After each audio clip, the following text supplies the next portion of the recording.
Today is a very special day because I'm going to be interviewing an artist from another continent. So yes, we're good on Facebook. I'm going to connect. Sorry for this little delay today. It's my fault. I had a family situation. So, Mr. Sanjay, I am inviting you. Invite. Are you seeing this on your screen of the phone? Let me check. In my recent interview, I had trouble connecting with Kirill. Something was off. We ended up doing it on his profile. Let's see now. Are you seeing the invitation? Okay, I see it. So I'm gonna. Yeah, you should click accept, and let's see what happens. And there you go. Okay, now I see your request.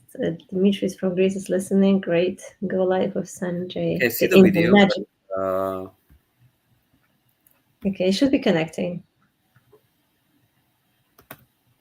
Okay, it's not. Yay! Yes, he's here. it's Sanjay over. is here. Finally, Okay, now we can switch the volume of the laptops. cool. Done. Okay. I hope you guys can hear us and you can see us. If not, let us know. We try to fix it. Yeah, a little bit. There you go. Sanjay, for people in Europe, in case someone still doesn't know you, how would you introduce yourself? Well, people know me as the Indian Magic. Okay. Yeah. So yeah, a lot of What people does don't know the me yet. what does the Indian magic do? Well, brings a lot of magic to people's lives through dancing Hmm. and music. Okay. Yeah. Okay. Good. Good. Tell us more about it because you have a very special concept of teaching, different from all the artists. You come from salsa, hip hop, performance arts, right? Yes. Currently in the Kizomba community. So tell us about your artistic road. Obviously, I'm interviewing Sanjay because he's going to be teaching at elSol in 2.5 weeks. elSol. Yes, elSol. that's Super why we're excited. here. Yeah, it'll be my first time. I'm really excited. Okay. And yeah, a little bit about elSol. I've always heard about elSol, like amazing things back in India from the salsa community. Okay. And yeah, at some point, I was hoping that I would get to visit or attend this festival, take some workshops. So I get to do that as Mhm. well this time. Um, talking about the artistic background, my father was an Mhm. artist, to keep it short. Oh, what Um, kind? What kind? What did he do? he was into fine arts. He was a painter, but he was a fantastic dancer, musician, singer, a little bit of Oh, everything. Probably my wow. father's family was into arts, Mhm. and my mother was a teacher. So that's how maybe it's like a good mix of arts and teaching. So pretty much, I think they were always really motivating us. All, I mean, me and my siblings to get into sports and cultural activities with education as well. So I think we Okay. were So, always. do you have a lot of brothers and sisters? I have two brothers and one Okay. sister, uh, Mm-hmm. one elder brother, elder sister, and a younger brother. Mm-hmm. And yeah, so somehow I think dancing was always there. Coming from an Indian family, you're always dancing at functions, weddings, school programs, Christmas Eve, Is it festivals. like Bollywood dancing, Yeah, modern pretty much, Bollywood? pretty Yeah. much. Bollywood is basically a mix of pretty much everything and anything. Like how we have Afro house or kuduro coming from Africa. We have a lot of mix of different styles, but also India also has very rich in terms of classical music and dance. Mm-hmm. So somehow that influence was always there, and even the schools really make sure that the kids are into cultural activities. So somehow that's how I was always dancing, but I was more pulled towards the sports somehow. Mm-hmm. But life had other plans. I was working with a corporate bank for a good 5 years. I was doing my master's in business, and then suddenly one day, one fine day, I thought, I think I could always do this and go back to a desk job. I think I should give my arts and dancing a chance. And the universe Mm-hmm. gave me a sign. I got this chance to act in a film I was into Mm-hmm. acting, theater as well. So yeah, it just happened. I quit my job, and I discontinued my masters on pretty Okay. much the same day. And then I got into fine arts, theater, acting, music. I was playing music for a band. Just I wanted to just try and learn different things. I had this hunger for learning, so that's how somehow Did it's. you feel the financial drop? Like, were you a struggling artist to maintain yourself Uh, after being a bank employee, or did it go pretty uh, smoothly? Somehow I think the hunger for learning and art Hmm. made up for the financial hardships. So Okay. I would say that I wouldn't call myself a struggling artist, because I had really a lot of fun even when I had, like, maybe, yes, there were testing times when I didn't have money, sometimes to travel, sometimes to buy a festival pass or things like that. But maybe I was always really surrounded by nice people, and that was like the crux, the foundation of what really pushed me and motivated me to really get out of my comfort zone, and put my passion out there and really test my skills. So it's Hmm. only when you have more hardships are actually the blessings in disguise, as they say. Otherwise I wouldn't have really traveled outside to different cities, now different countries and different continents. And it's, So yeah.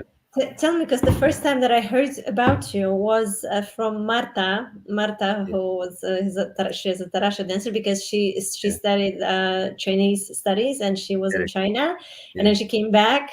She taught us here a bit. Now she lives in France, in yeah, Paris. yeah, And then she told me that you were her teacher and her mentor. So correct. you had to be based in China for a while, or were um, you just coming over, coming and going? I think for the last 3 4 years, Mm-hmm. I mean, actually, since 2017, I was traveling more across Southeast Asia, pretty much China, Japan, South Korea, Mm-hmm. Thailand, Vietnam, pretty much every city.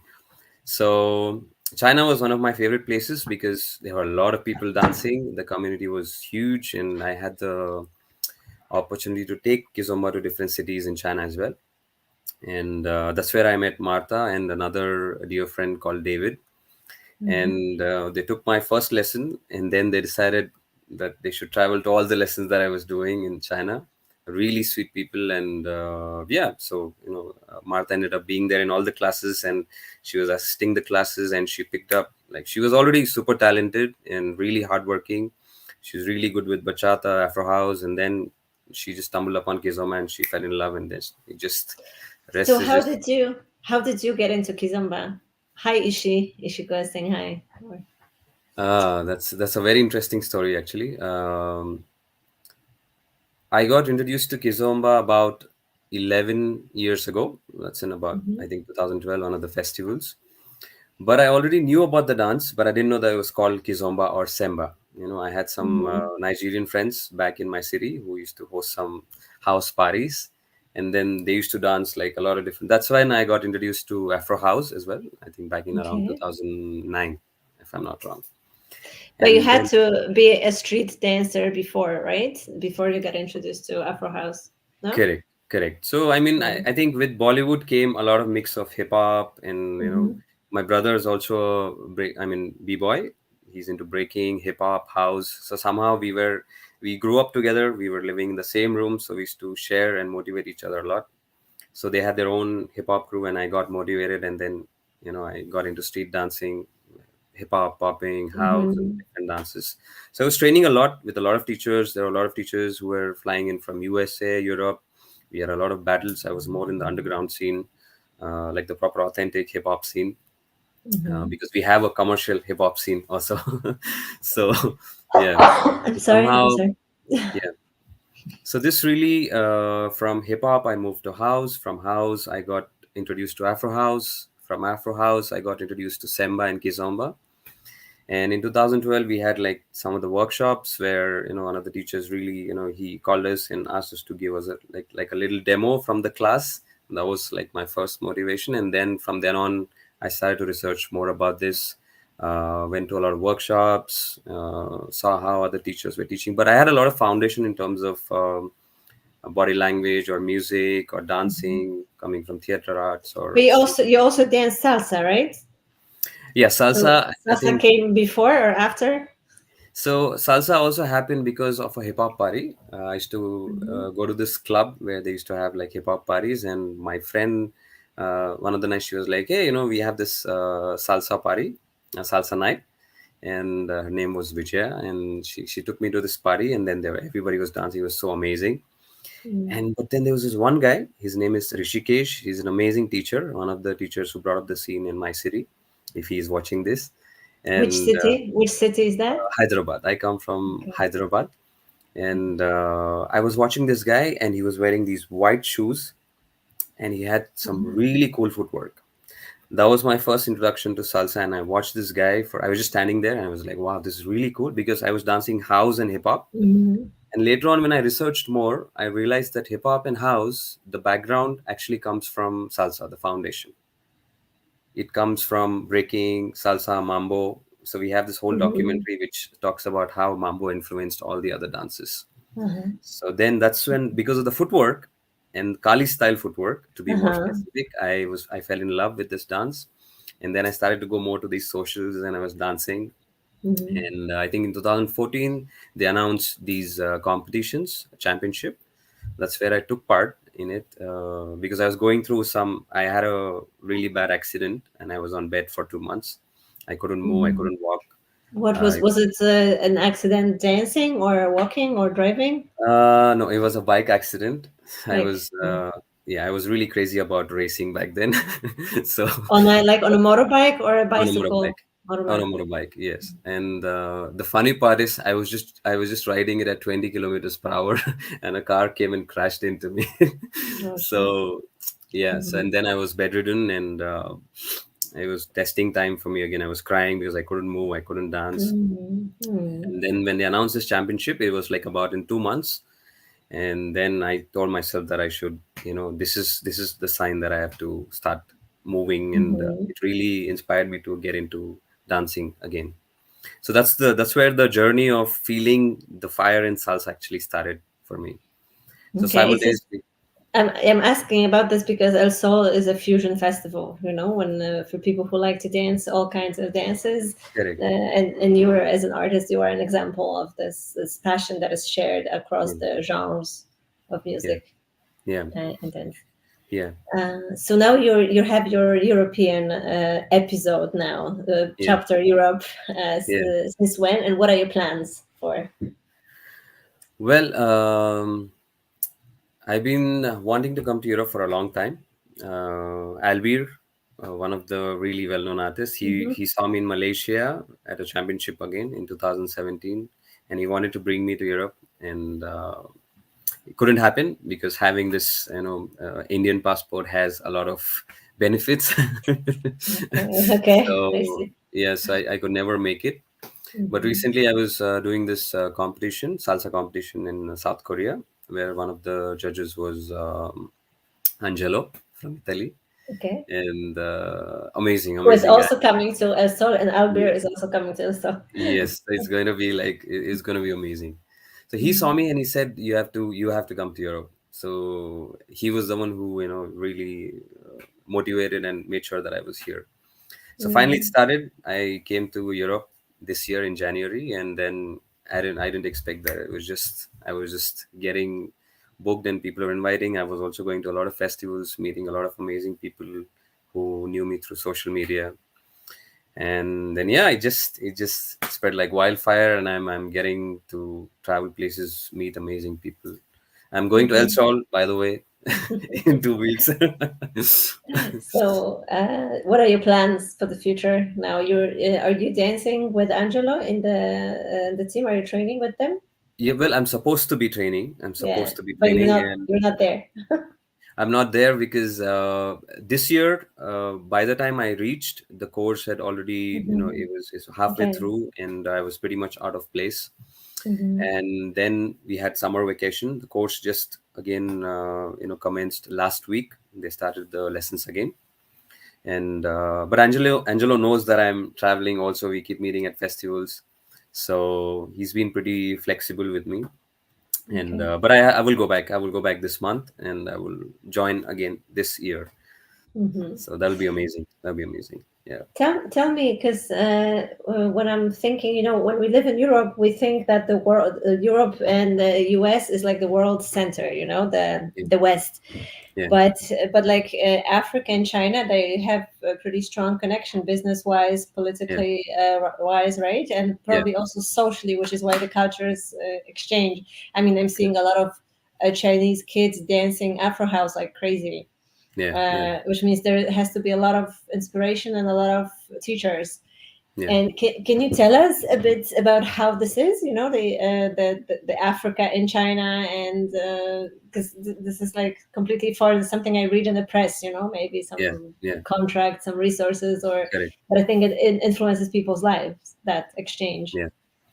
Yeah. From what I can say, because I've been to places like Japan, South Korea also, which probably Mm-hmm. have best dancing scene in Asia, almost on par with the Americans, I could say, in terms Mm-hmm. of mambo or salsa, even with the street dancing. Mm-hmm. I think more or less Asians are more, I would say, conservative or humble in terms of how they present themselves.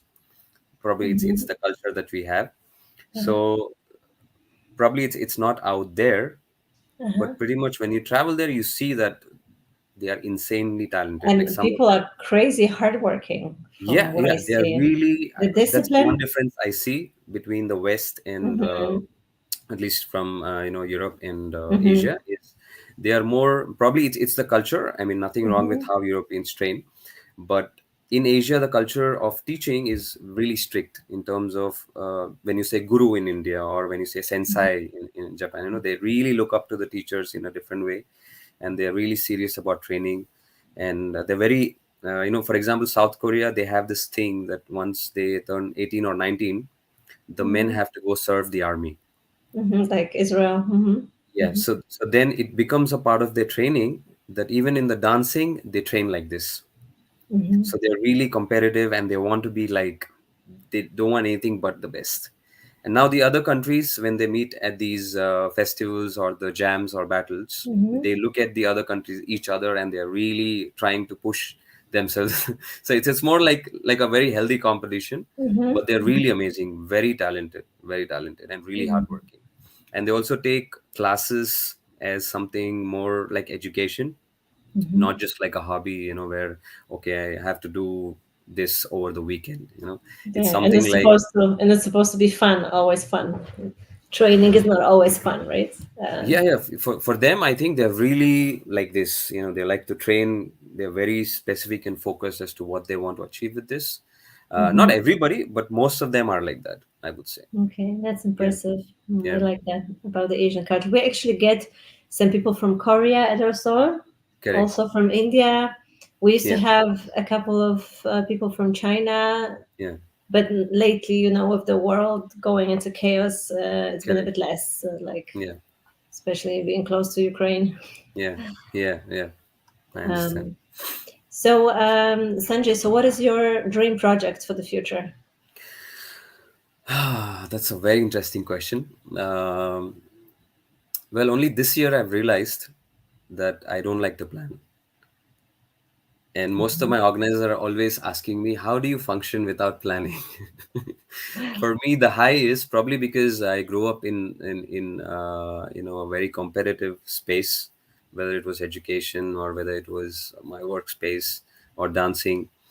So I plan long term, which means, like for example, I'm booked for festivals next year in 2025 Mhm. and things like that.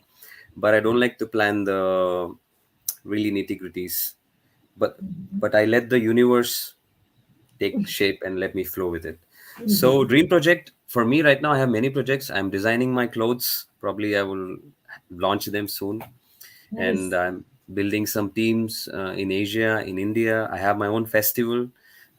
We will do the third edition next year, and we're also coming up with collaborative projects in Thailand and Dubai. That's going to happen next year as well. Mhm. And this year, again, there's another really insightful opening which has come up in terms of the spiritual journey which I've had. I want to get into more uh, therapy work as well. I wouldn't call it therapy now because I'm not Mm-hmm. licensed to call myself like that. But Mm-hmm. then it came more naturally because of the culture that I come from. Mm-hmm. And dancing has really helped me connect to a lot of people, help a lot of people build awareness. Not just dancing steps or for fun. It can really help you understand who you are, find yourself, be aware of your emotions, what your strengths are, what your weaknesses are, how do you channelize different energies and things like these. So I think going forward I would be probably looking at organizing retreats, which include maybe things like meditation, yoga, couples therapy, and things like that. Yeah. That's nice. That's nice. I hear a lot of smart and thinking artists that they want to think more holistically of Correct. their teaching. It's not just right the steps and just an hour of dance, but it's Yeah. it's a wider thing. Let me read Yeah. some of the comments Yeah. because here some people are connecting with you on the lack of planning, that they're the same, or that you need to do both, or Yeah. are you spontaneous? You need planning, bro. Yeah. Someone says. And then someone is asking, there are times when you don't want to dance. I mean, are there times when you Oh don't want to yeah. dance? Oh yeah. I think now that I'm almost every weekend at a festival, I realized that I dance for the love of music, but Mm-hmm. not for the love of dance. Like Mm-hmm. some people dance because they love the dance, but I dance because I love music and I love what it helps you interpret, or how it really helps you go more deeper into your own self. So of Mm-hmm. course there are times when I don't feel like moving my body at all, because it's really energetic when you're sharing this space with somebody, really, especially in Kizomba. You share, a really close space, and you can literally feel everything the other person is feeling. So you want to detach, because generally people don't believe I'm an introvert, and because of my lessons I look really confident and Mm-hmm. extroverted, but I'm actually an introvert. I like to be silent. I like to be Mm-hmm. alone. I like to spend time maybe reading something, or just lying down, not doing anything, things like that. So Mm-hmm. not always dancing. Yeah. Yeah, I feel the same because the assumption is because it's such an extroverted community, or the assumption is that a dancer is entertainer, but we can only play the part for a while. You cannot be always in Correct. this role because then you're using too much of your energy. Yeah, it has also actually been quite a challenge for me, because growing up I was a really silent and, like I said, introverted kid. I wouldn't talk to a lot of Mm-hmm. people. So now when I go to festivals and I'm trying to connect to a lot of people, where I'm building another side of my own personality. But when I don't want to really connect to anybody, it becomes really a challenge, because people are now they have this image of you where you're like more approachable. They can talk to you Mm-hmm. anytime. I'm personalizing the conversations also, so that becomes a challenge. Yeah. Yes, Yeah. I talk to a lot of artists about this, because when you're a public figure Yeah. in this community, that it's hard because when you're protecting your space, people receive it as rejecting, Yeah. Yeah. and yeah, it's that dancing on a fine line. Yeah. We have another question: how do you protect your energy, dancing and exchanging energies all the time with people? I'm just gonna Well, switch on some lights. You keep talking. yeah. Well, in terms of if I talk about more energy work, I've had some really, how to say, kind people around me, some guides as well, Mm-hmm. uh, who are constantly, watching over me or giving me different kinds of suggestions and advices. Uh, I do a lot of meditation in terms of how Mm-hmm. to shield my energy, if I talk about energy. Uh, but otherwise, mostly when I'm at the parties, I'm trying to focus more on the music. Of course, when I connect to somebody, I'm able to feel everything. Even just by looking at them, sometimes I can tell if the person is feeling happy or sad, or they're having some intense emotions. Sometimes maybe I'm not ready to really receive them or be open to them, uh, because you are changing so many partners. It's really exhausting. Some people don't really get this point, that even just having a conversation, imagine I'm talking to you right now, and imagine I just switch to somebody and I start talking to them. It's like I'm Mm-hmm. already mixed with a lot of thoughts from what I just had.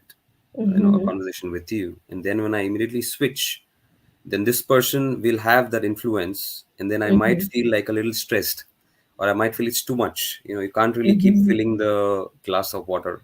At some point you need to empty it also, or need to at least digest and absorb it. Mm-hmm. So yeah, I try to just, like, right now I'm just taking a break, which was not supposed to happen, but I just took a break. I'm just hibernating. I call it hibernation, where I just cut myself off people. um, Recharging, yeah, recharging. yeah, I'm just in nature with animals, maybe just with myself, with family. I don't get to speak to my family. I don't get to speak to my Mm-hmm. mom for like days and weeks sometimes. But she understands because this is part of my job. It comes with a lot of sacrifices. It's not easy. Sometimes I'm really, I broke down sometimes, because I'm away from my family. I'm literally living off my suitcase, traveling from one festival to another. There's literally no break in between. It's just like, So, so what other differences do you notice between Europe and Asia in terms of the dance culture? One thing you mentioned was the discipline, the approach to learning and teaching. correct. Like, do you feel there are certain ways among the Europeans that you see as a shock or as a difference? You know, what you miss, for instance, the Indian ways of doing stuff, or the other way around. For instance, my work is based more on energies, but I realize that there are some people who are really amazed when they actually start to feel this. I mean, in the West. And then there are some people who are really resistant to it. They start Mm-hmm. thinking it's some kind of a sect or a religion. It's not. For us, Mm-hmm. for Indians, for example, spirituality is simple things like how do you eat your food, how do you respect your elders, how do you, channelize or filter your thoughts, how to have more positive influence in negative experiences, things like these. It's not like you're Mm-hmm. always doing some mantra or meditation. It's also part of our culture. Mm-hmm. So that is something that I noticed, that in Asia people are more easygoing when you talk about energy flow, and they understand, they're able Mm-hmm. to connect, and they're able to go deeper. But Mm-hmm. in Europe it can be quite a challenge, even with the words that I use, Mm-hmm. sometimes, because for Asians it's more easy. If I say meditation, or if I say close your eyes and just channel your energy, it's Mm-hmm. more natural to them. But in Europe people will actually start feeling a little awkward.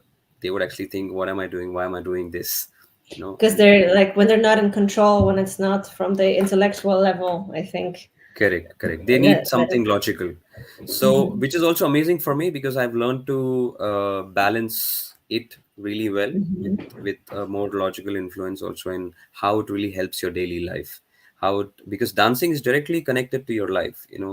If you're not balanced in your life, your dancing will not be balanced. And if you actually balance your dancing, it will reflect upon your life. This is so true. That's why we dance. That's why we go to parties. That's why we go to festivals.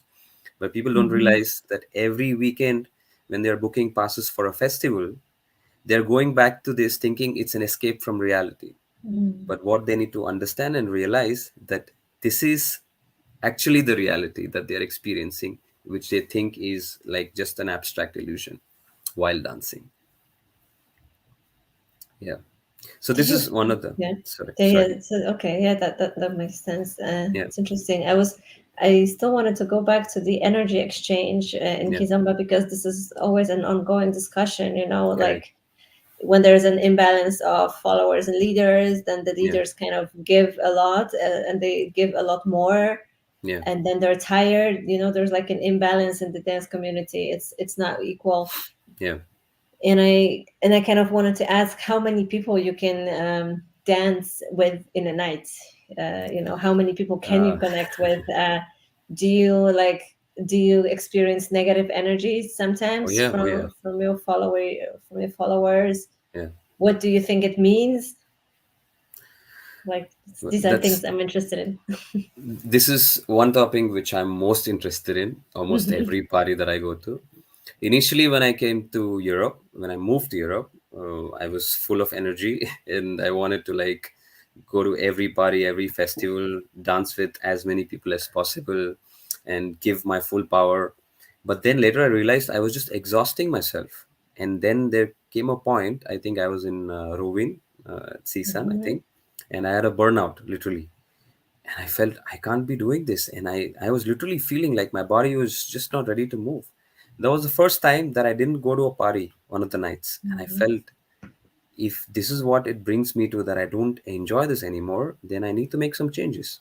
Mhm. So now I'm also very aware of who am I dancing with, first thing, because I think it's not, as a human being, I have the right to choose who I want to connect my energy with, because it can be, in Kizomba especially, the dance can be 5 minutes, it can be 1 hour, it can be 2 hours, depending on your connection. So, for instance, I had a really amazing dance with you in Poland, and I think I Mhm. wanted to keep dancing with you again and again because you were equally giving what I was giving. So Mhm. when you both give, you share something really amazing and you create something amazing. Mhm. But imagine if I am giving and only the other person, only I am giving and the other person is just receiving. It's still fine. Mhm. But some people are taking. There's difference between Mhm. receiving and taking. So when I see this taking energy, because obviously there are more number of women sometimes as followers Mhm. in the festivals, and they really try to get you or get a dance with the artist or Yeah. with you because you dance good or because they're your friends or something, you can really feel that it's draining, Mhm. so that is something that needs to be worked at, in terms of either the ratio needs to be balanced, or Mhm. at least the followers should stop waiting in a line and just dance with the other beginner dancers who are Mhm. also waiting, but probably nobody talks about it because the men don't talk about it, probably. Mhm. But yeah, Mhm. there's naturally more number of followers always waiting, and it's sometimes really sad to see this because they go to classes. There are always more women even in the classes. They train themselves, they get dressed really well, they have good energy, a really nice smile, they're waiting for you sometimes 2 hours, sometimes Mhm. all 4 nights of the festival, and they still don't have a dance. It's like, it's really appalling to see that. So Yeah, sometimes, this is for me as an organizer. For instance, when I got into Kizomba and I wanted to organize a Kizomba event, then I yeah, started to feel all these challenges, that women buy, men don't buy, then you need to bring the guests come in for free. Then there is a yeah, financial imbalance because like the quarter of the event is not paying for it. yeah, And then also, the guys that are not paying for the pass, then they have a different behavior on the dance floor because if women pay for the pass, they're going to be there from 11 o'clock waiting for dances, whereas those yeah, guests, they kind of will take their time. Right, it's something they just got because they're good yeah, dancers, so they didn't really vote with their money.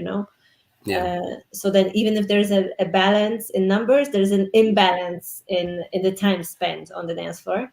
yeah, And I actually adopted a strategy that is called by a lot of people sexist, but I just raised the price of follower passes considerably yeah, because in Poland it's impossible to sell an event equally. If I want yeah, to, I mean, if I want to cover the costs, make money for me, and yeah, keep people happy, it has to be like this. And it's actually selling, but it was in terms of PR, it was a controversial move yeah, because for me the worst experience as a woman, I'm a dancer, I danced all my life, I danced salsa, I was a performer. yeah, And when I'm waiting for dances, being a good dancer, but it's still hard to get a dance partner because if they don't know you, they're going to avoid new connections because they are so tired. And it's such correct, a humiliating experience, when you feel yeah, like I'm yeah, the worst dancer, I'm the ugliest girl, or maybe yeah, I'm not wearing the right stuff. yeah, And I don't want to give that experience to anyone. I'd rather correct, not organize an event. I don't want to put women or men in such a situation because yeah, that creates bad energy. yeah. I think this is a very, very wide and dynamic topic. There are so many Mm, things that, actually, this is the current topic which needs to be addressed in all the festivals. yeah. And the thing is, I think most women, uh, some might disagree with this, but Hmm. this is my perception of it. If they take the dancing very emotionally, for example, which most of them do because they are naturally feeling it, right? But Hmm. for most men, it's a very logical thing to look at. Oh, I Hmm. had so many number of dances. Oh, I danced with this good dancer. It's not about what emotion did I feel with somebody. That thing is very less in percentage. So what happens is, if women start feeling that, oh, I'm going to go this festival because I'm going to receive energy, Mm-hmm. and I'm also going to give, complete 100 to 100%. Mm-hmm. But what's happening is the men, they are not training enough, because now they know that women are anyways going to be waiting. Whether I'm a good dancer, sometimes the man just needs to be dressed Mm-hmm. and they That's still true. get a dance. They Yeah. don't really have. This is one thing, because I also Yeah. come from a salsa background. Yeah. One biggest difference between salsa and kizomba is that even to be a basic level dancer, you need to have a certain training. You need to go through that training. You can't Mm. just be just dressed and go to the party. No one's going to dance with you. Yeah. you know Yeah. so that thing needs to change. I think for that to change, the concept of teaching needs to change as to how we are addressing men and women separately, because men also needs to feel that when they go to classes, they are receiving something really different from what they think. I already know, because for most people they think, it's just 4 steps or maybe this tricks or something which I already know, so I'm anyways going to Mm-hmm. get 10 dances tonight, I don't need to learn more. So Mm. this thing needs to change a little bit, I feel, to change the demand, so that more we inspire more men to come in, because also it's more difficult for men to learn a lot of different things. They Sure. need to think about the music. If I'm making the woman feel comfortable, I need to think about both my arms, my feet, Mm. be on time. It's a lot of work. So Leading is tough. When I lead, sometimes I'm yeah, not a fan of leading. I prefer I prefer to be the follower. yeah, yeah. It's a lot of work, coordination. Yeah. Yeah, equally following also equally tough. I'm sure you are an amazing follower. I danced with you, but I think following is also an equally difficult job. Most followers don't get dances the second time, not because of how they look, not because of Mm-hmm. anything else, but it'll mostly be because probably you've not pushed your dancing level. So I'm talking both for leaders and followers, Mm-hmm. not just supporting any one side. And they equally need to go to styling classes, footwork classes, and change how they dance, because it needs to become more like, for example, in salsa you can still dance alone, you can still dance with a woman, you can still do a Mm-hmm. footwork lesson, you can still do body movement and musicality lessons. But in kizoma that is a little bit missing right now, because it's become more one-sided in some things. So You this mean if that this is only teaching the leading and following, or actually just doing the moves, or what do you mean? Uh, this is another trend which I've seen is not everybody, but most followers think that they always have to wait to receive Mm-hmm. the leader's cue. Okay. My style of dancing is a little different, which means for Mm-hmm. me, I need to equally feel you, your energy as to how you are moving or what you are bringing Mm-hmm. to the Mm-hmm. table. For example, like a really good salsa dancer, I don't need to give her a full spin or turn. Yes. I Mm-hmm. initiate it and she finishes it. This Mm-hmm. is this is like how we are trained. So even with kizomba, this thing, if it changes, then even the women are happier that they are able to express themselves, because most of the Mm. times it's just the leader just giving them Yeah. instructions, and I might as well just dance with a plastic bottle because it's not And going to that is respond. also draining for the leaders, right? Because it puts Yeah, the pressure of the shape of the dance on them, yeah, right? yeah. They got it. Most They're like the directors. they get tired really easy, and sometimes Mm. I have so much pain in my shoulder and back because now I'm literally dragging some people Mm. Mm. who think they are good dancers, but probably they are not. I have to say the truth, but some of them, they are really hard to lead. It's difficult, and as a human, even I have come to the party to have a good time. Now, if I think as an artist, if you being a beginner dancer, just a few months into the dance, if you expect to dance with the best dancers, what should the artists and teachers expect then? Why should Mm. they compromise on their dancing experience? Even they come Mm. to the parties to have the best experience.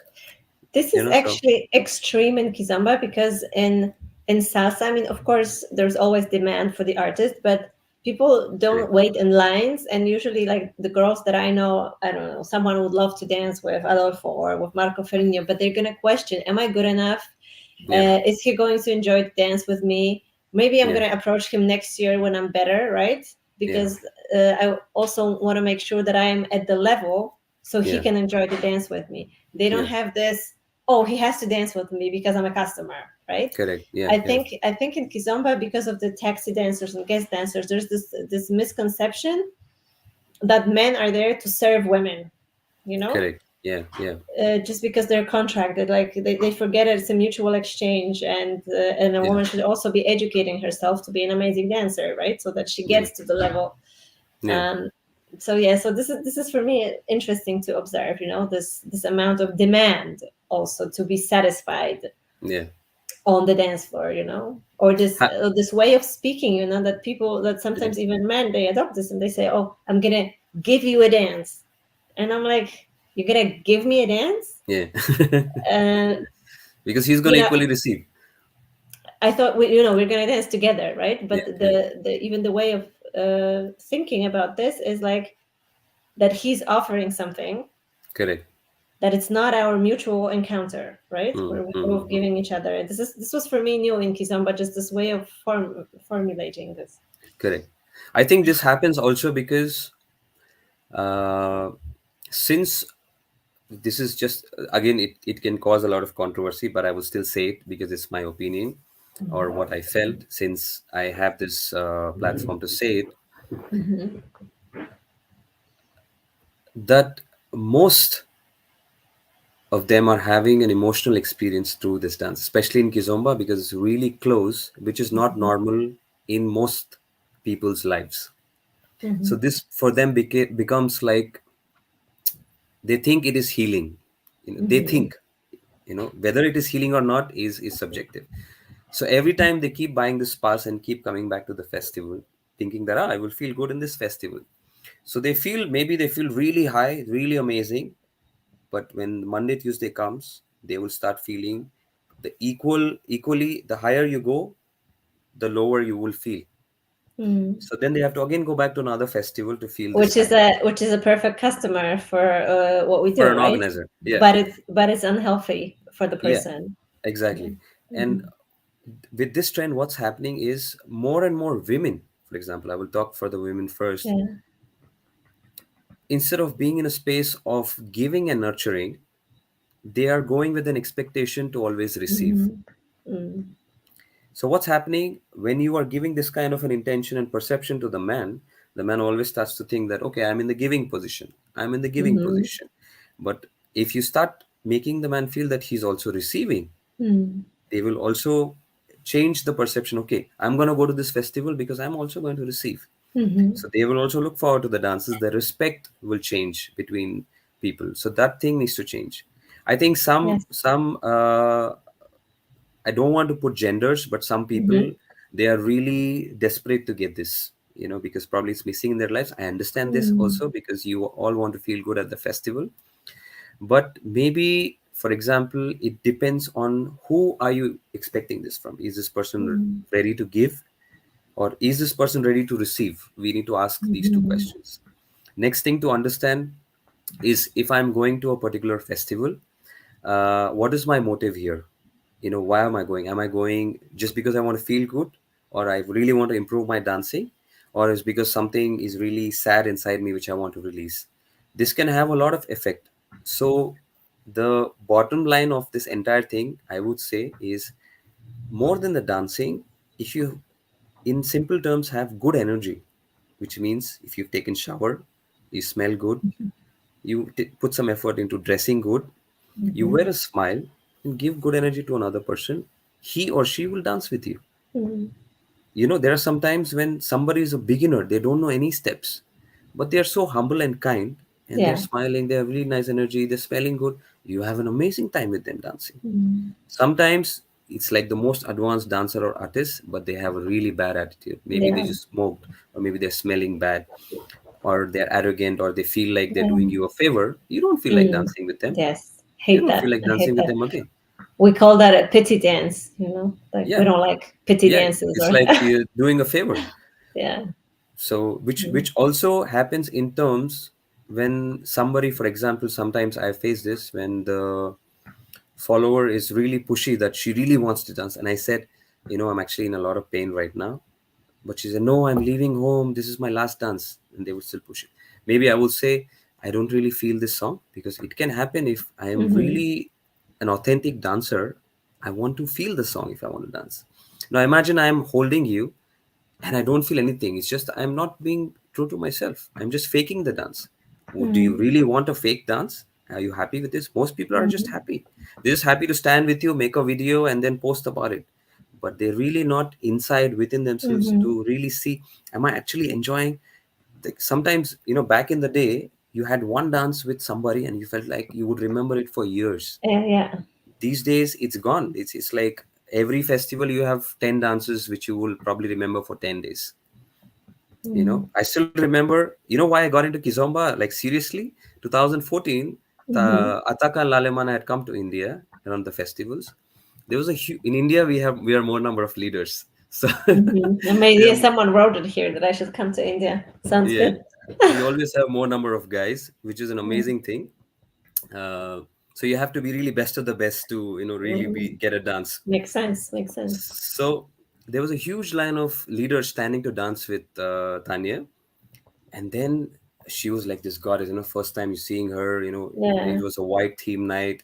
And she had this nice smile. She was dancing with everybody. And when my turn came to dance with her, the only Kizomba song that they played was when I danced with her. And that was Rebound Chick. That's Zog Kizomba. Yeah. And I was still not very comfortable. Mhm. We were in India. We were still not really comfortable dancing so close or even hugging people that close. Mhm. Mhm. So for me, just listening to this song, we can have sex in the bathroom. It's like, and it's just Tanya. She's standing like a goddess, looking at you so tall, and I'm just Mhm. staring at her. I had a huge crush on her. I started bachata Uh-huh. when I saw that first video, Uh-huh. and then she saw me. I was shaking, literally, I was shaking. You know, and then she tried to teach me 2 3 steps, and I was just blank. And then she said, "Sweetie, it's okay. We'll dance the next time when you learn." And that next time it still hasn't come. Oh. It's been 8 to 9 years now, and I still keep writing to her that one day, Greetings, one day. greetings to Tanya. Yeah, yeah. I mean, like, so everybody has their own story. Sometimes you don't Mm. really get the dance that you want. I'm waiting for 9 years. Imagine. And you still, get on with life, right? It doesn't Yeah, ruin your weekends that you're not getting the dream dance. yeah, Let me yeah. address here. We had a very elaborate question here from Crean Stain. And how far do you see a link or dependency between connection in dance and vulnerability? Our world has taught us to avoid being close to one another, dancing, and knock down our own boundaries. Oh, that's a lot of So, people. I'm trying to read that. Where exactly is this? uh, Sorry. a Can you link repeat that for between, me, Anya? Sorry. yeah, how far do you see a link See, or dependency. dependency between connection in dance and vulnerability? I guess this is the To avoid being question. close to one another, dancing can knock down our own boundaries. For me, uh, for me, vulnerability is a really beautiful thing, and probably I was always raised by my parents to be more sincere in terms of whatever I'm doing, being more honest with whatever you feel for your own self. But unfortunately, the world that we live in, or how the world is conditioned, it sees vulnerability as weakness, not as a strength.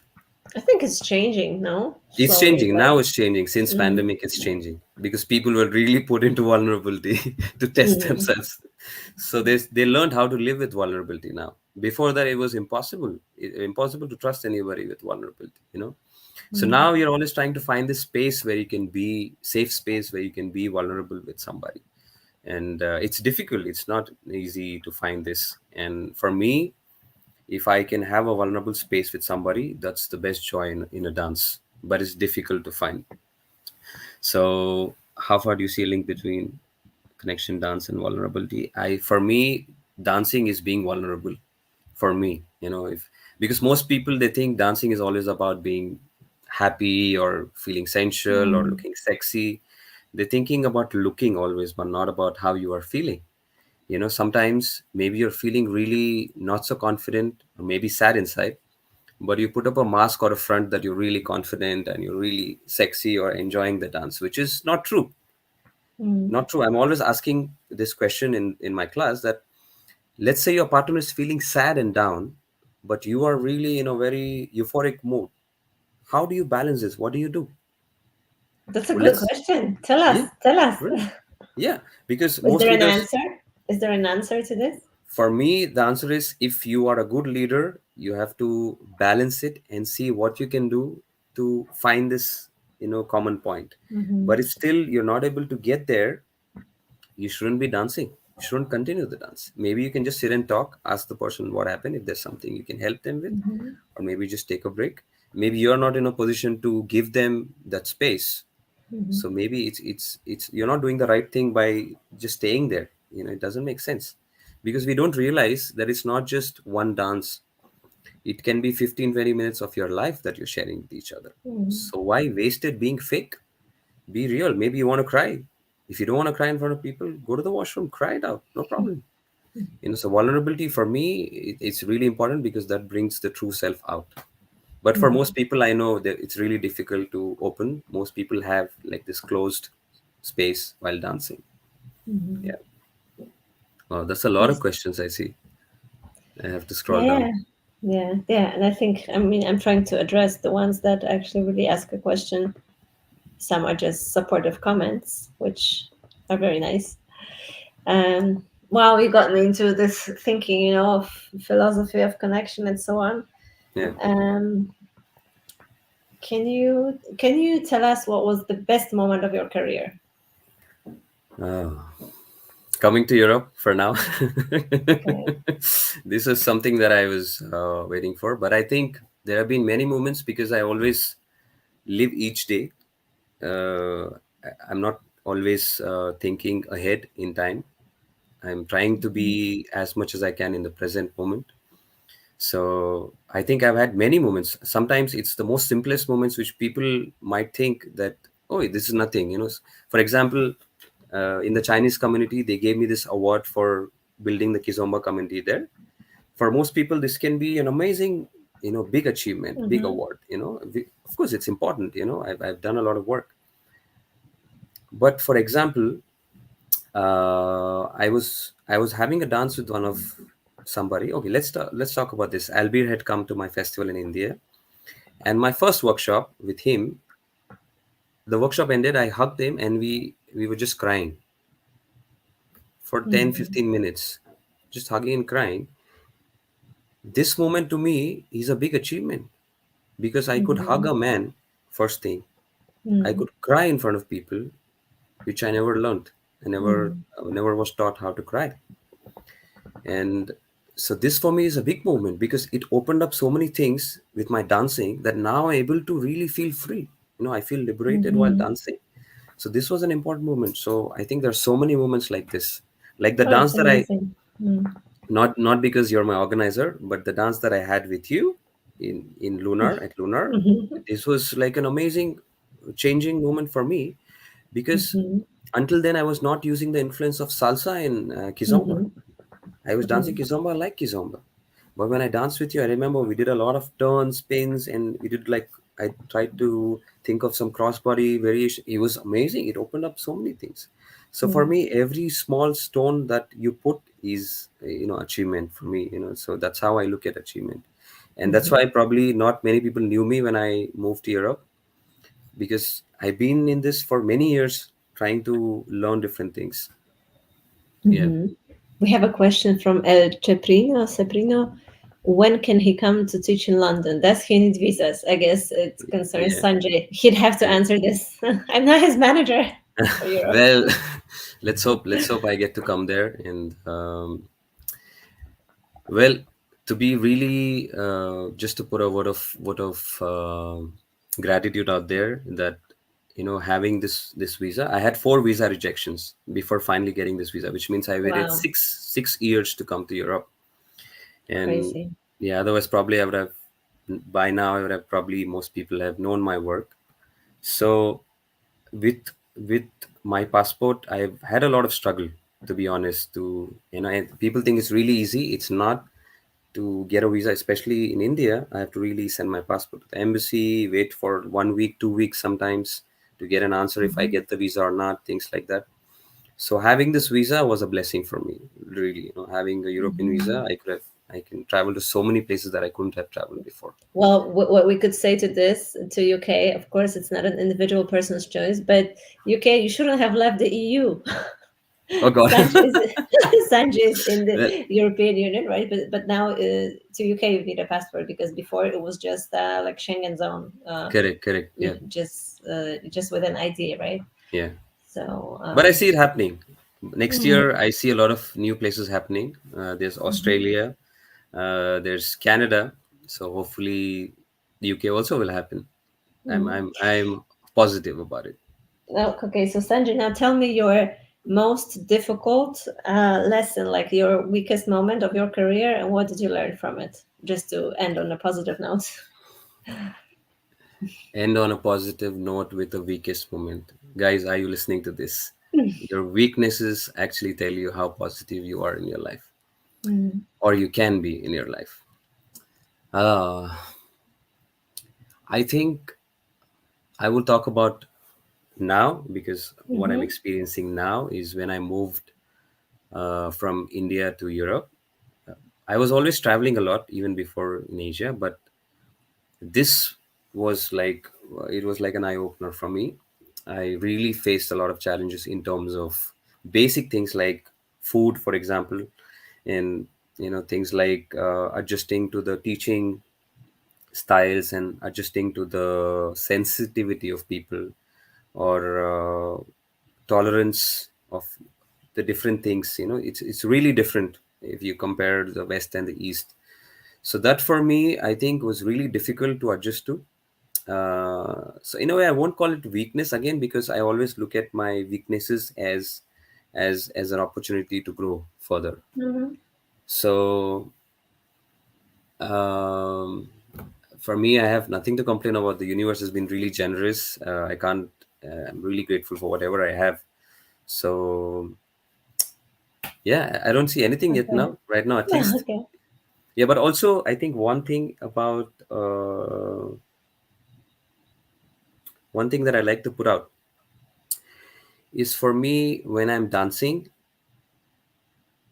maybe because I come from a street dancing or salsa background, I really like to dance more. Like, I really like to step more, do a lot of footwork, a lot of musicality. I love Sometimes, stepping. I love stepping. Walking. so I feel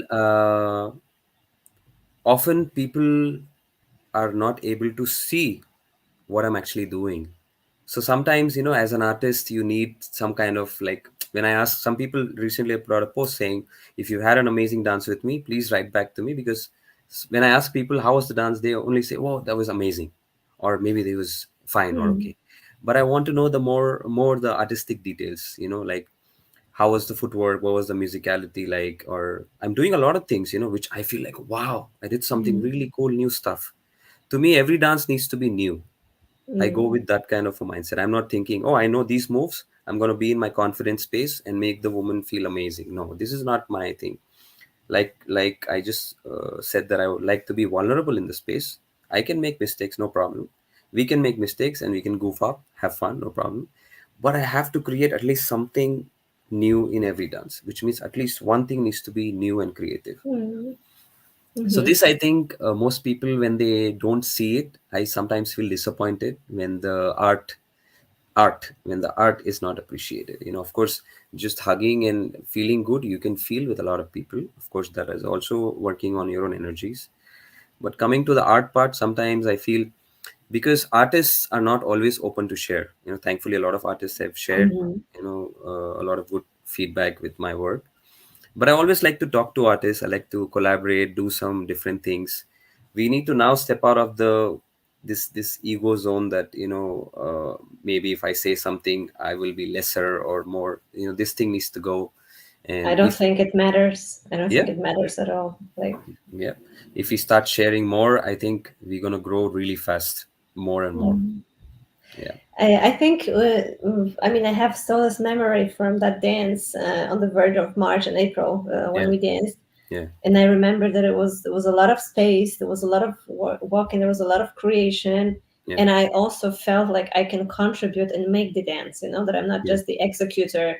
And I Correct. have a feeling that the partner is unhappy or happy with my execution, that I did exactly what he wanted me to do or something else. I felt there was more freedom Yeah, and fun, and I felt like I can also use my legs, use my body, use my skills yeah, in this dance, instead of just standing and waiting, and doing Correct. micro movements. I also Correct. sometimes feel like I can't even get my technique out there, that I can walk fast, Exactly. that I have balance, that I can turn, Yeah.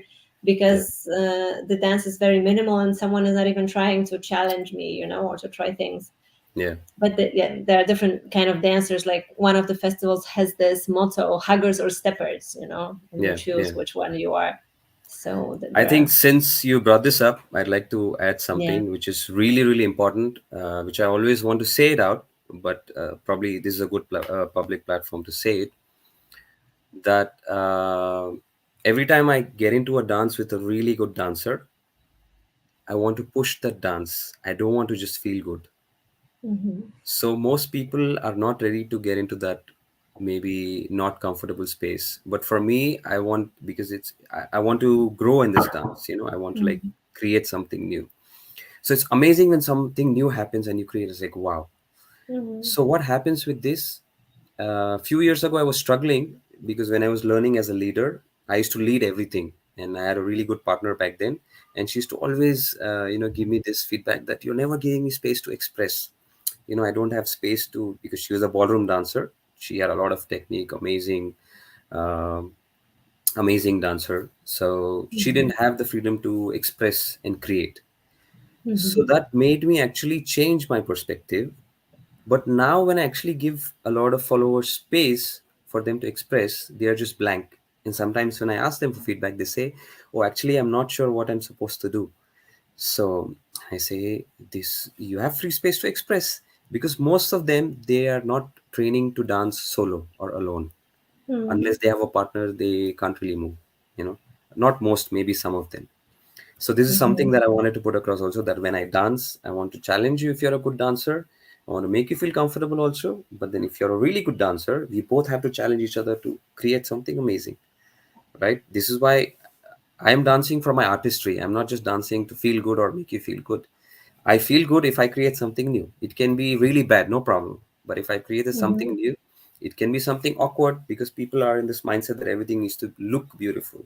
But if I'm not feeling good about it, it's not a good dance for me. So to feel Mm-hmm. good, I need to have something new. I think it's an important dance philosophy to bring into kizomba, because I see, like, I meet many dancers and some are just about feeling good, right, and doing just very minimal effort, Yeah, and then you're talking about more, challenge, creativity. yeah, So, and this is, for instance, also familiar to me, like coming from salsa, from zouk, from correct. contemporary dance. That creation and exploration for me is also interesting.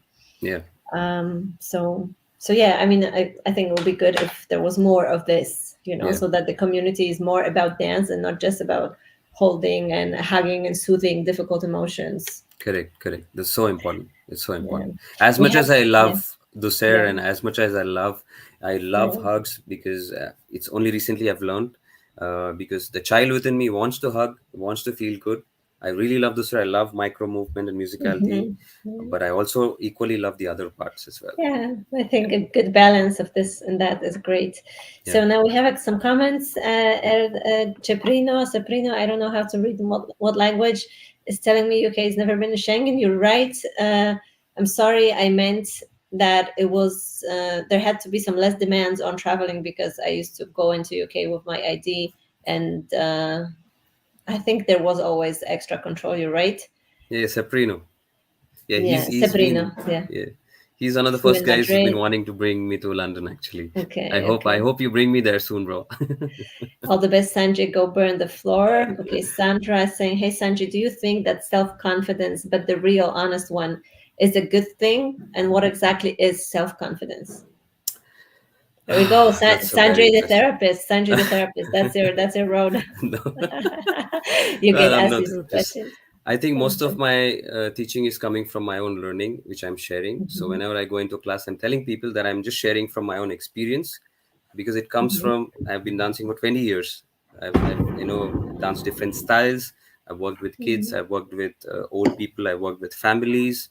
I worked with mentally handicapped people. So for me, I have different perception of looking at these things. So I'm just mhm, trying to answering to your question, Sandra. Uh, for me, it's really important that you know who you are. and that dancing helps you find who you are.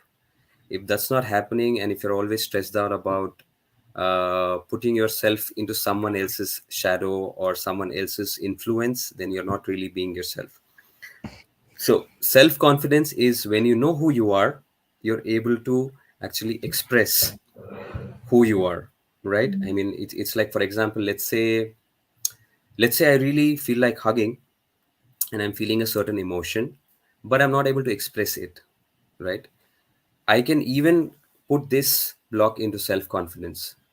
For me, it's like I am confident because I'm just being relaxed and myself. For example, sometimes I go dancing to a party without any footwear, and maybe the theme is, like a gala night, for example. Mm-hmm. But to me, right now, I feel comfortable dancing without shoes, and I am unapologetic about it. Maybe people are really dressed, maybe people are judging me. Oh, look, he has no footwear, but I'm enjoying myself. I'm really enjoying. But of course, I'm gonna, I'm just giving you an example. Not that tomorrow you feel that you don't want to go without clothes to the party and you just go because Sanjay said this. No, basically, I The think nudist parties. Yeah. So basically, I think when you know who you are, you know what your strengths are, what your weaknesses are, you're able to project this, more with more clarity. This helps you feel good. Feel good. I will say it again. When you feel good, you automatically start feeling confident. Even if you feel relaxed, you will feel relaxed. When you feel good, you will feel confident. Confidence is not about how many skills you have, or how talented you are, how good looking you are. Sometimes you can you can just be looking really shabby, but you can walk with self confidence. You know what I'm saying? There are a lot Mm-hmm. of people who are really bad dancers, but they have amazing self confidence because because in their minds they think they're really amazing. Probably we are judging looking at them that they are not dancing at all, but in their minds they're happy, they're enjoying. So to talk Mm-hmm. only about self confidence, but definitely training should be there. You should have good technique to be able to execute all these things. So a good training in your foundation mixed with who you are, knowing who you are, can bring a lot of confidence on the dance floor in specific to the dancing part. Mm-hmm. Yeah. One more question Sandra Yeah. has. How can you say that someone has a good technique in dance? Today, people talk a lot more about musicality, but less about technique, as I can notice. Okay, first of all, let me probably rephrase your question, because technique can also be in musicality. Technique, it's not directly connected to musicality. I think what you want to ask is, how can you say someone has a good technique in dance? Today, people Someone talk a is lot good, like someone with is good. dancing. Yeah. Maybe people talk more about musicality because, for instance, for me, I am dancing to the music. I am dancing with the music, and we both are connecting to the music. So if I don't have good musicality, probably my dancing will be very limited. Like, for instance, let's say beginner dancers in salsa or bachata, for instance, they could probably go to classes for 3 4 months, learn the first level, and they could be executing the moves with the right technique, but maybe they don't have enough musicality to feel it. Then probably they're still not there. And some people, they have really good musicality, but still, if the technique is missing, still the dance is not that great. So for me, good technique in dancing, but also good technique in listening to what you're dancing to, which means having a good Mhm. ear to music, knowing what sounds and how do you execute a particular emotion. So technique for me is not just in terms of dancing, but what you are using to dance. For example, if I say I have good technique to eat, or I have good technique to dress, for example. This is your technique. But how good it is, it only shows depending on your taste of the food, or how you enjoy it, or if you know what food you are eating and things like that.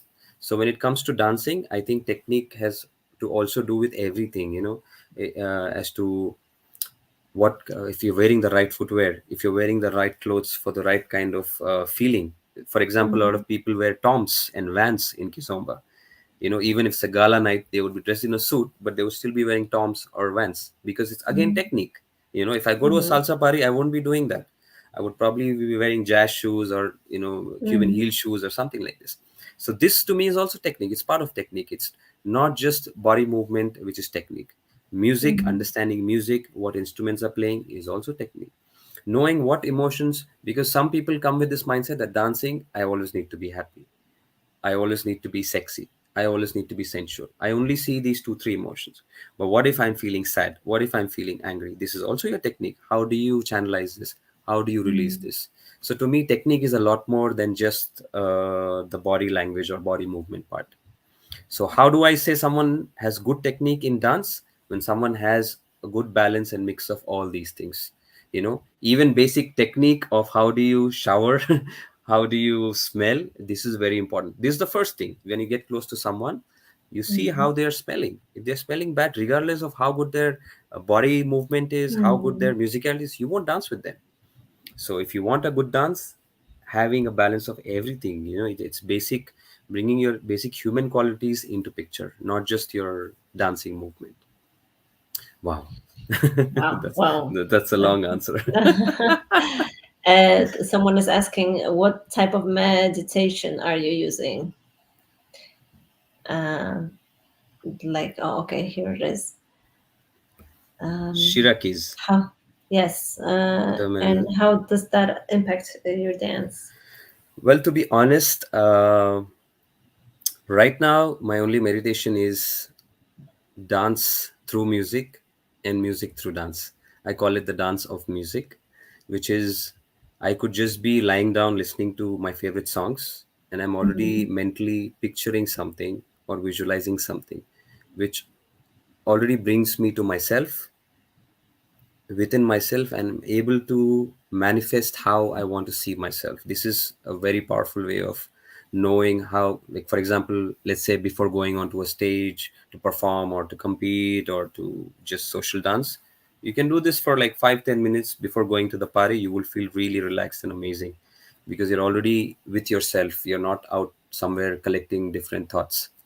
And while growing up, I was really fortunate enough to have really good parents who probably, in India, it's really common. I will use the word mantras. Probably in the West, you would think something else. But for us, mantras is something really common to, again, ground yourself, to Mhm. basically have more focus in studying, have more concentration in whatever you're doing. So I grew up with a lot of mantras, to chant, and it was part of my regular Mhm. growing up. But back then, I didn't know the the benefits that it has. So now that I know, sometimes I'm just showering and I'm meditating with the water, maybe because water is alive. It's cleaning you. When I'm eating, I'm meditating. The food is giving you energy. When I'm talking to you guys right now, I'm talking to Anya. You are giving me some energy. This is meditation also. We are virtually connected through a virtual platform, but you can Mhm. still feel my energy. You can hear my voice is meditation. Yeah, I can see you with my eyes is meditation. So meditation is everywhere in everything. It depends on So how it's a you kind see of it. spiritual conscience that you maintain all the time, uh, Yeah, yeah, pretty much. and That just is, staying connected to this. yeah, Mhm. to be more with yourself. Sometimes, of course, I have my own challenging days where I have thoughts of the future or memories of the past, which probably create a lot of chaos. But then Mhm. probably you have to collect yourself and see, why is this thought coming into my mind? What impact does it have on me? Or how does it really shape what I'm going to do today or tomorrow?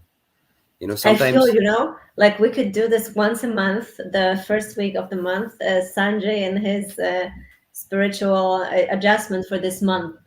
yeah, for sure, anytime, anytime. Because you have this soothing voice, and you do sound like a spiritual master, someone who just provokes people to get to the other level, right, of the reality, especially when dancers are so focused on the practical stuff, the workouts, the rehearsal, right, the travel, and we're like here in the completely in a different zone.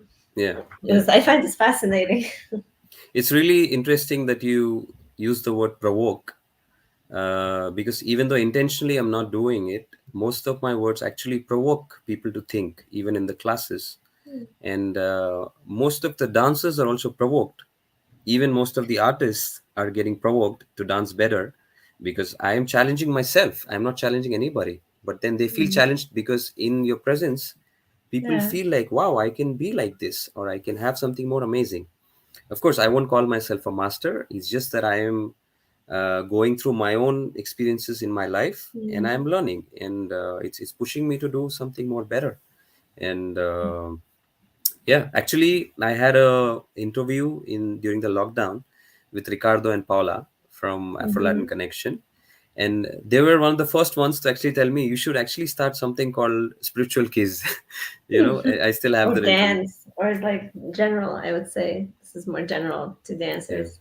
yeah, but probably I Um, think it's more, it's just a way to market or brand, I think. yeah. But for me, I mean, for Indians, dancing starts with spirituality because we we have a god called Shiva, Hmm. who is the master of yoga and meditation, if the Hmm. world doesn't know. And he's also the god of dance for us. He's called the Nataraj, or Lord Is it Shiva. he or she? It's very interesting you ask me this question because he's a representation of he and she. Because a lot of the times it's also given as a god for women, Correct. subjects and abundance and so on. Yeah, basically it's a symbolic representation of masculine and feminine energies coming Hmm. together, which is so Hmm. beautiful. I see a lot of artists talking about masculine, feminine energies these days on a lot of videos. Yeah. But I want to correct something that both men and women have both masculine and feminine energies, and we both have to find balance with it. It's Hmm. not like a man only has masculine energies and women has only feminine energy. It's not true. If we start to understand that men and women both have masculine and feminine, we will understand how beautiful and why we are lacking balance in the world right now. Yes, this So is a very like in subject. Like for instance, women in position of like leaders and so on, they get accused a lot of them. Oh, you're too much in your masculine energy, correct, or correct. if you were more in your feminine, then I would be nicer to you because you're castrating me. If you're too much in Yeah, this, and it's this dance yeah, um, between all gray shades, I guess, of mixture of these correct, energies. correct. We have actually a lot of input now from the community. This conversation is just getting better and better. No, I'm Okay, loving it. how do you pick your dance partner at the parties? That's a very interesting question. Like I said, I just said it. I think that good energy to me is the first and most important thing. Uh, I'm able to, not just me, as humans, I will say it out loud. As human beings, we are able to perceive and sense energies. When I say this, it's nothing to do with spirituality or religion. Again, let me make it really clear. It's as good as how you would feel the energy of your dog or your animal. When they come to Mhm. you, you feel it, you sense it. You don't know what they're saying. Sometimes how you feel the energy of the plants when you go into nature, or how you feel the energy of the rain.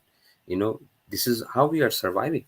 So when a person walks up to you or looks at you, you can feel the energy. Sometimes you feel that someone is looking at you with not good eyes, for instance.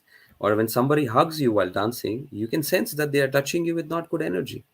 So this is Mhm. something very important to me, that you might be the most amazing dancer or best looking whatever, but if your energy is bad, I am not going to dance with you for sure.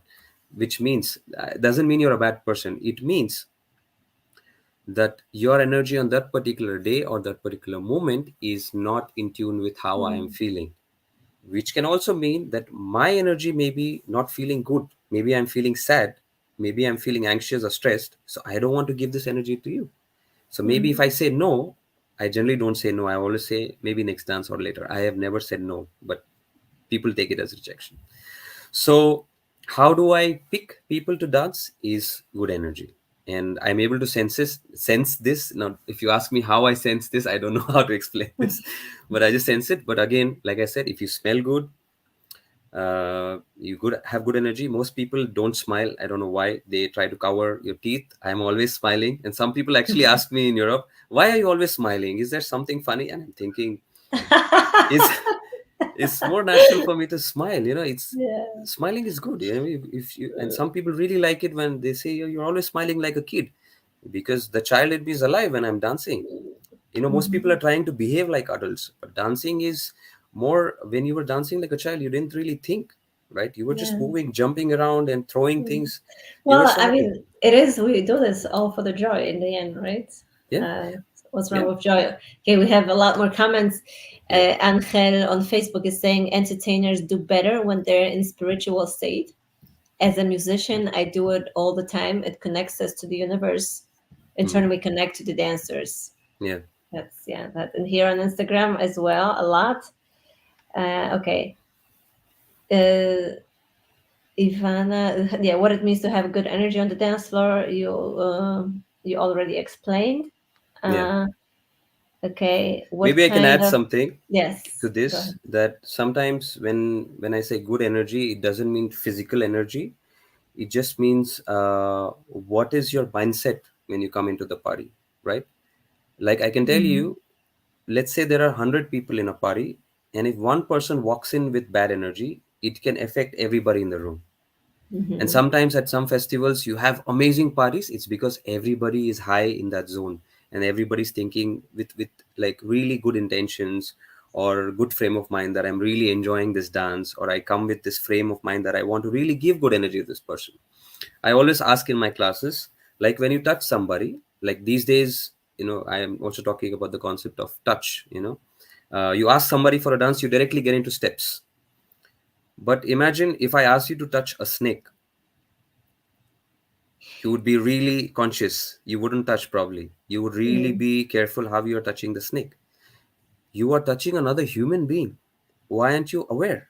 How does this mhm, person feel? Not every woman needs to feel sexual or sensual or sexy.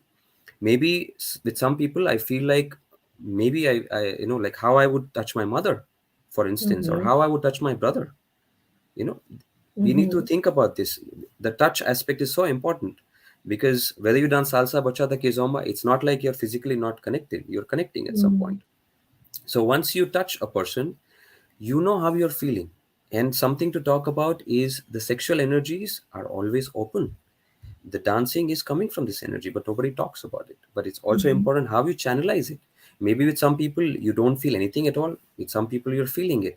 But let's say the other person doesn't feel it. How do you channelize this energy? Things like these. So for mhm, me, good energy is with what kind of a mindset that you're walking into the room. From the moment you start getting dressed to the party, the moment you're taking a shower, that tonight I'm going to have these kind of dances, or maybe tonight mhm. let me wear this perfume, maybe I want to smell like this, or maybe how you wear your shoes, or how you. For me, it's also the clothes. What is it that I put on? Yeah, yeah, How I want to feel in an embrace. yeah. And for example, I have a difficult time also. I have difficult days where I don't have sleep. Maybe I just heard some really sad news. uh, you know and I when I'm walking into the party, I don't want to walk in with thoughts from outside. Don't Mm, bring your all your problems and your egos, everything inside. It can affect others. Come with this thought that whatever I have is just going to ground itself, and I will release it. The mhm, moment I walk in, I'm always already wearing a smile. I'm greeting people, I'm going to people. Some people are just standing like this, they don't want to go greet you. It's really bad. You call this social dance. You know what I'm saying? I first go to the DJ. I always give him good energy. Bro, it's amazing. You give DJ mhm, energy and he starts playing really good music. That's why mhm, DJs always remember me, because coming from the hip hop scene, the DJ is so important. You just, because everybody's busy dancing, but DJ is he's just alone, and sometimes he's so bored mhm. because maybe he's like, I'm playing really good music, but nobody's acknowledged. And some people in the Kizomba community, they criticize, oh, I don't dance with the dancers who are by the DJ because it's the show of crowd. I like to be by the DJ because I feel like this is the heart, Yes, the center yes, of the me too, sound, and the music me is too. made there. I don't stand there because I think I'm the best or because I want to show off, Yeah, but I just really like to look at the DJ, how he mixes, yeah, how he's excited, how he's grooving or yeah. she. So Because yeah, this gives energy to the DJ as well. Because when you're yeah, dancing there, the DJ is looking at you, and he's actually mixing the music based on how you are dancing. yes, So he yes. sees you, he sees your emotion, and accordingly he's mixing it live. And also the energy is Mhm. always really good near the DJ console. It's not that you want to show off, you're just enjoying, you're in your zone. Yeah. It's okay. Sometimes you want to just take a break, go to the different corners of the room, dance. It's okay. But Mhm. for me, I love Mhm. to be at the near the console always, because also Yeah, the volume is loud and there's really good exactly. energy there. Yeah, I also Yeah. love that. Okay, DJ Ravi from India is saying, what do you expect from your DJs at socials and festivals? DJ Ravi, is that DJ Ravi from my city, Hyderabad? If you are Uh, that Ravi, then bro, nice to hear from you. It's been so many years. What do you expect from your DJs at socials and festivals? Well, like I just said, I think DJing is more. Also, there are two perspectives now. Whether as a DJ, I want to play what I want to play, and I want people to receive this. The second perspective is I'm feeling the people, and I'm going to play for the people. So I think this is really important. Sometimes, if you know that you're really good with what you're doing or what you're going to present, then you should go ahead with that and surprise people. Sometimes I'm amazed with some DJs. They bring in some ecstatic music or some really crazy fusion, and they're playing in like the kizomba parties, and you're like, this is something really new I've never heard of. mhm, And then sometimes the DJ is just playing trash and the people are in some really nice zone, and then they just suddenly play some really trash music, and then you're thinking what just happened about understanding the connection with people. So I think it's mhm, a good balance of both. Really good music, good mhm, taste in music. You need to do your research, not just pick up songs from other DJs or YouTube and just play. Ravi plays really good music. I remember him from the salsa days. So I think, yeah, I think it's researching the artists. For me, for example, when I was playing music, for instance, I used to go to every band. I used to research who the artists are, how do they drum, how do they play the instruments. So when you research so much, the love automatically shows. You don't even have to try. It's just showing, how much you love this. Most DJs who are really good at their job, it's because they love it. It's not because they have trained or they picked it up from somewhere. It's because they put mhm, in those many number of hours to train themselves or just sit with their skills. I was staying mhm, with Black Sky, one of my favorite mhm, producers, when I mhm, arrived in Europe, and I was really fortunate enough to sit with him and see him hands on playing how he does it. And this dude is like, he wakes up and he's on the console. He's on the console and then he goes to sleep. So it means he's really on it into it. throughout the day. Yeah, Mm. yeah. So this the passion shows, really shows. You Oh have my to give God. it your heart. Oh my God, we have still more comments. I have 10 more minutes and then I have to run to another meeting. Yeah, We've been talking for like an hour and a half already. Crazy. yeah, yeah. What kind of suggestions you give for a beginner or a social dancer? What kind of trainings helps her to grow? I think I will again repeat the same: being humble, smelling good, taking a shower, Smiling. smiling. I mean, for me, smiling is a way to show that I am open to receiving, and that because some people can have really, maybe they are not egoistic or anything, but it can really show off as arrogance even if they're not smiling. Hmm. So it's a really easy way to connect to somebody. You're coming to the social dance to connect to people, right? Even just to talk, if you're just smiling, people feel more relaxed. Especially with Hmm. women, when they are more relaxed, they feel more safe, because to dance with you, they feel this safe space, and then you create this joy. You don't, even if you have like some awkward moments or you make some mistakes, you can just smile it off. You can just laugh it off, instead of being serious and trying to I create this. actually I prefer to dance with a beginner who is happy, smiley, smells good, than with an intermediate dancer who thinks he's the best in the world and Correct, and pushes you around, committing all the technical mistakes. correct. I think, So yeah. yeah, sorry, you finished. Sorry. No, I'm just saying that there's nothing wrong about being a beginner. Just keep learning. Yeah. I mean, just being more open that you are a beginner and you're open to learning rather than Mm. trying to be somebody you are not. Mm. This is also one difference that I see in the East and West. I think Hmm. in the East, because people don't have as many parties or festivals or opportunities as in the West, so they are more grateful for every dance or festival that Hmm. they go to. It's like sometimes people are waiting for 1 year to go to a festival. So when you Mm. actually dance with somebody, you're so thankful and you have so much gratitude for that magical dance that you have. But in Europe, I think people, because sometimes it's three festivals on the same weekend, so they lose that value and gratitude. Now it's like, Yes. this dance was good. I'm gonna have a good dance again, the next dance. So Mm. that's why the sensitivity and value of that is going down. Yeah, and the level of expectation is becoming insane. Yeah. Yeah, like sometimes some customers, not everyone, but there is this vibe also that they would like us to just have influence over reality, for instance, Correct. as if Correct. I could find a magic solution for the imbalance of dancing men and women in Eastern Europe. I don't have that Correct. solution. I can just apply strategies, but we're all struggling with the same problem. Or um, people would say, for instance, I didn't have a good time, but I would recommend the festival to other people, and they come back again. So it's like they find something to be unhappy about, and they still Yeah. participate, Yeah. but with this vibe of never being satisfied. And this Yeah. is this is weird, because in the end they are deciding to come back. Yeah. um, but it was the imperfect floor, imperfect set, imperfect anything. What I feel is, Anya, I mean, if you go back few years, I'm sure you've been dancing for a much longer time, and you have, you've known a lot more people. Back in the days, you didn't have so many facilities. Not always an amazing stage, amazing lights, Yes. amazing music. You were probably putting on like the speaker and still having amazing dances. Yeah. What do people do now when the music, the party ends early? You put on a speaker and you still have an amazing dance. It's Hmm. the mindset. Of course, sometimes the music can be really bad, the sound system can be bad, it can be too hot. But I think collectively we have to work towards it. The Hmm. difference here is people need to understand that for an organizer, no matter you're an artist who's organizing, but you also need to think of it from a business point of view. Of course. You can't just be organizing this with no money or loss. So you have to at least break even, and Yes. if it Yes. profits you, then it's good that you can bring more artists, or maybe Hmm. put more money into having a better stage or design. People don't Hmm. see this part, because being an organizer, I understand this is a thankless job.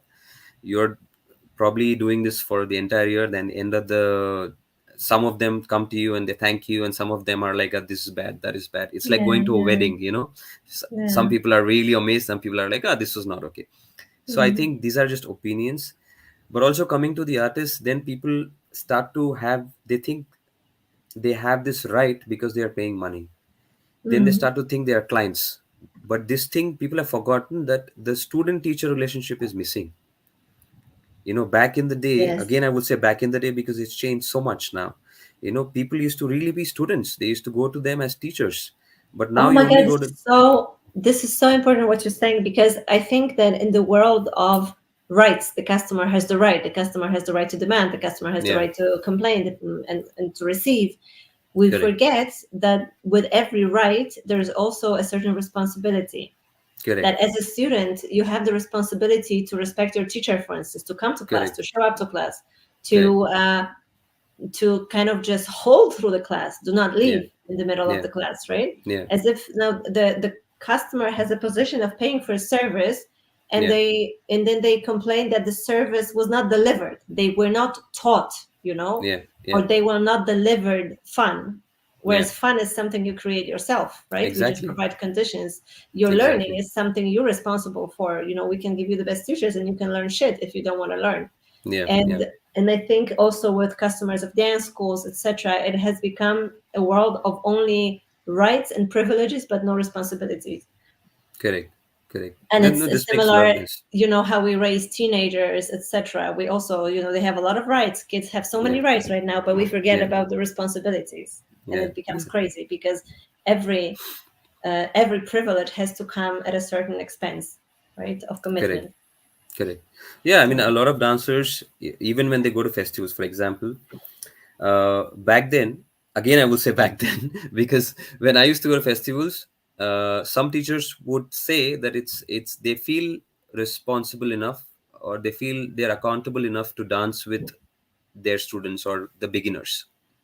Uh-huh. But some artists said that I will dance with you when you've raised your bar to be able to be dance with me. It's not coming from a point of ego, but it means I've put in so many years and hours of Mhm. training into my dancing.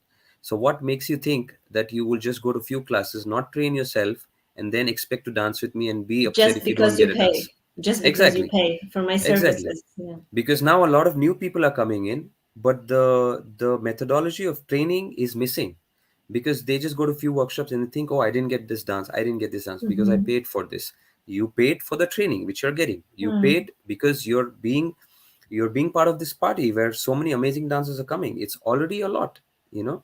So for me, I feel that they need to create their opportunities. As an organizer, you're Mm-hmm. creating this platform for people. I'm sure so many dancers have become teachers and artists in your festivals. So many artists have Yeah. become more, higher paid artists in your festivals. So you're creating this platform. People need to see how they create opportunities for themselves. For that, they need to basically start with Mm-hmm. good training. And sadly to say this, but I don't see the good dancers coming to classes. I don't Mm-hmm. see. I mean, of course there are good dancers in the classes, doesn't mean they're not. But like, people who call themselves advanced dancers or even teachers, they are not there in the really good classes. Mm-hmm. So when you change this kind of mindset, again, I would say back then you would have seen teachers going to other teachers classes also. That's how they used to have some collaborations or make some videos together, dance together. But these days, it's that thing is missing a little bit, I feel. Mm-hmm. So if you see more seriousness in classes, you will see all these students going to classes, and the dancing seriousness also changes. So I think this is something which needs to be addressed. Sorry, I have so much to say, but I know we have No, less this is time. like These are we like have my to classes. put an effort. Oh my God, I mean, I really have to go. This has been great. Do you have a message for the community that you like to add at the end? I I mean, think you've we already said a lot, but just if you want to sum up. Yeah, I think we all need a lot more compassion and kindness. I Mm. always say this. Uh, you might be the best dancer, you might be the worst dancer, doesn't matter. When you come to the party together, I think we need more uh, patience to understand the other person, because you don't know anything about this person. You know nothing about this person, but you want to create a good dancing experience. So don't come with bad energy, come with good energy. It's okay if you make mistakes, it's okay if you don't get dances, it's okay if some people, you feel that they are ignoring you at the festivals, which probably they are not. It's so many people. Especially for me, I'm always personalizing my connections. When I go, I meet people, they think I'm their friend. So if I go to a city, I can meet with you, I can spend time with you. But if I meet you at a festival where maybe my friends from all over the world are in the same place, it gets so difficult. Sometimes I'm sure in elSol, maybe I meet somebody on Thursday, say, let's dance. Maybe I don't see them again till Monday. I'm sure this is going to happen. It's always happened. So I think having more perspective of the other person, not just my perspective. How is Mhm. this other person feeling, or what is their life like? What is their approach? So this will change the entire scene and have more amazing uh, community feeling, is what I feel. Mhm. Yeah. Compassion. And please, Yes. please, please be there at elSol. I'm really excited for this festival. It'll be my first time. And please get your passes if you still haven't bought them. uh, that's all I can say. I don't know what else to say. Thank you, Sanjay. You've been amazing. Thank you so much. I mean, we could be Thank having you. this conversation a Thank you. lot longer. Maybe we should just do it more often Yeah, for fresh things to come up. for This is sure. going to be saved so everybody can reach this, find it here on Instagram and Yeah, on Facebook and YouTube. So yeah, feel free to come back to this. And I hope I see everybody in November at El Sol. yeah. I want to thank you. Thank you, Anya. Thank you so much for doing this. I know I've not been able to make that happen that time frame, Fine. but I have compassion. I have compassion and yeah, understanding. yeah. Thank you so much. I want to say this here. Thank you so much for having me at El Sol. Thank you so much for doing this and helping me also express what I wanted to say. There's so many things. Thank you for asking the right questions, which comes with a lot of experience from years of work that you've done. So thank you. Thank you. Thank you. You've been amazing. Thank you. Bye, guys. Bye. Take care. Nice. Okay. We're disconnecting on Instagram and now also on